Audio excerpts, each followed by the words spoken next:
Des manifs. Il ne faut pas croire que tout était rose. Il y a eu les guerres coloniales, les problèmes de tous ordres.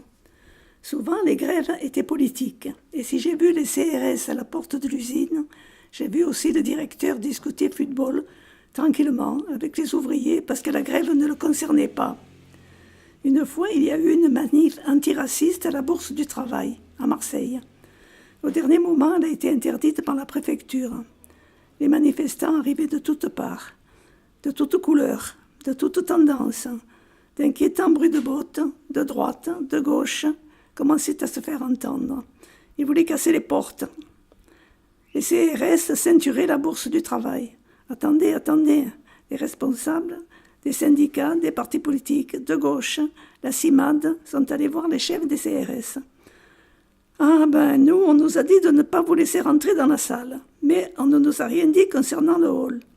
Alors, s'il vous plaît, tâchez qu'il n'y ait pas de casse et nous vous protégerons. Ouf, la réunion s'est tenue dans le hall et tout s'est bien passé, mais nous avons eu chaud. D'autres fois, c'est à coups de bombes lacrymogènes que ça se passait, mais moi je n'y étais pas. Dit comme ça, à la suite, ça paraît beaucoup.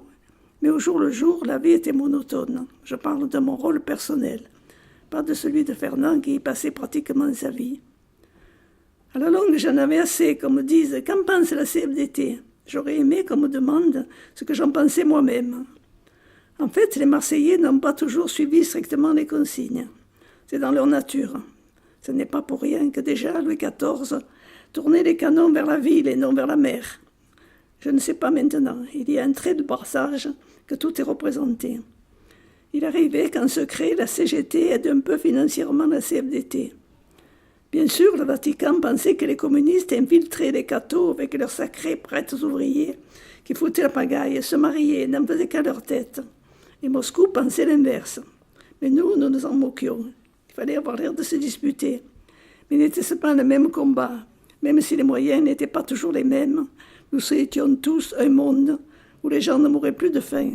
Pas seulement les voisins de notre quartier ou de notre usine. C'était le temps des utopies. Et maintenant?